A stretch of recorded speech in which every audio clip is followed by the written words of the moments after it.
कार्यकर्त्यांच्या भावना आपण समजून घेतलेल्या आहेत। जी हार झालेली आहे ती त्या दुसऱ्या गटाला मान्य नाही। छत्रपती संभाजीनगर मधली ही सगळे दृश्य आहेत। इम्तियाज जलील आपल्या कार्यकर्त्यांसोबत बोलताना आपण पाहू शकतोय। काही वेळापूर्वीच त्यांच्या वाहनावर दगडफेक झाली।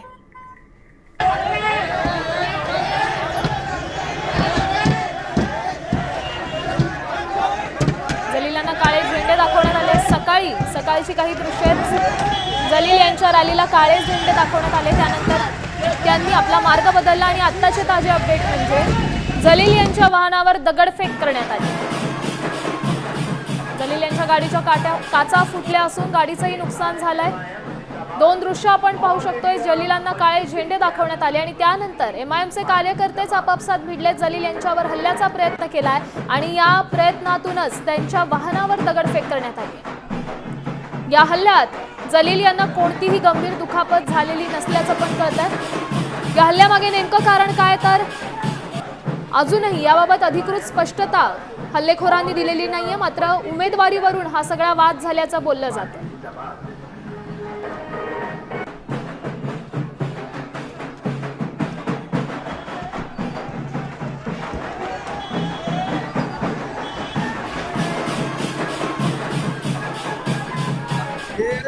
तर शहरात सध्या छत्रपती संभाजीनगरात सुरू असलेलं राजकीय वातावरण सध्या या सगळ्या घटनांमुळे चांगलंच तापलंय। तर संध्याकाळी एमआयएम पक्षाची जाहीर सभा देखील होणार आहे। या सभेवर या संपूर्ण लढ्याचे काही पडसाद उमटतायत का ते पाहणं देखील तितकंच महत्त्वाचं आहे, कारण या सभेला मोठ्या प्रमाणात गर्दी होण्याची शक्यता आहे। एमआयएम पक्षातच दोन गट पडलेले आहेत, दोन विचारधारेचे गट पडलेले आहेत। उमेदवारी हे त्याचं मुख्य कारण ठरल्याचं असलं तरी हे देखील कळतं। दुसरी महत्त्वाची गोष्ट म्हणजे सुरक्षा यंत्रणा देखील कशा पद्धतीने संध्याकाळची सभा पाहते ते देखील महत्त्वाचं आहे, कारण प्राथमिक माहितीनुसार सध्या दोन गटांमध्ये वाद आहे।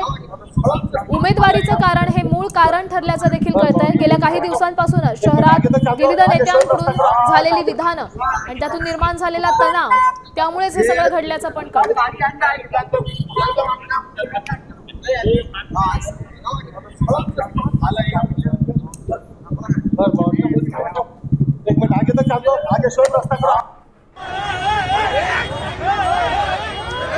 दोन दृश्य तुम्ही पाहताय। इम्तियाज जलील यांना काळे झेंडे दाखवण्यात आलेले आहेत। सकाळी देखील प्रचाराची जी रॅली सुरू होती त्या रॅली दरम्यान देखील विरोधकांनी त्यांच्याच पक्षातील संतप्त कार्यकर्त्यांनी त्यांना काळे झेंडे दाखवले आणि त्यानंतर दुपारी एमआयएमचे कार्यकर्ते आपापसात भिडले, कारण एमआयएम पक्षात देखील दोन गट पडलेले आहेत आणि या दोन गटांमध्ये वेगवेगळ्या विचारधारा समोर आल्या। सध्या या घटनेनंतर शहरात मोठ्या प्रमाणात पोलीस बंदोबस्त देखील तैनात करण्यात आल्याचं समजतंय। सध्या सीसीटीव्ही फुटेजेसच्या आधारे या हल्लेखोरांची ओळख पटवण्याचं काम सुरू आहे। दरम्यान शहरात शांतता राखण्याचं आवाहन पोलीस प्रशासनाकडून देखील करण्यात आलं। पण ही दोन दृश्य पाहतोय। दुसऱ्या दृश्यात तुम्ही पाहू शकताय पोलिसांकडून गर्दी पांगवण्याचा प्रयत्न केला जातो। दरम्यान नाराज कार्यकर्त्यांचा असंतोष उफाळून आला आणि त्यांनी जलीलांवर हल्ल्याचा प्रयत्न केला आणि या हल्ल्याच्या प्रयत्नावेळीच जलील यांच्या वाहनावर दगडफेक करण्यात आली।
परिसरात मोठ्या प्रमाणावर पोलीस बंदोबस्त देखील तैनात करण्यात आल्याचं कळतंय। इम्तियाज जलील यांच्या गाडीवर हल्ला झालेला आहे आणि सध्या आपण ही दृश्य पाहू शकतोय।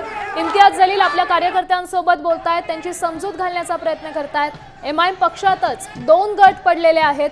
उमेदवारीच्या कारणावरूनच हा संपूर्ण असंतोष उफाळून आलेला आहे। जलील यांच्या गाडीवर हल्ल्याचा प्रयत्न झाला आणि यातूनच गाडीवर दगडफेक करण्यात आली।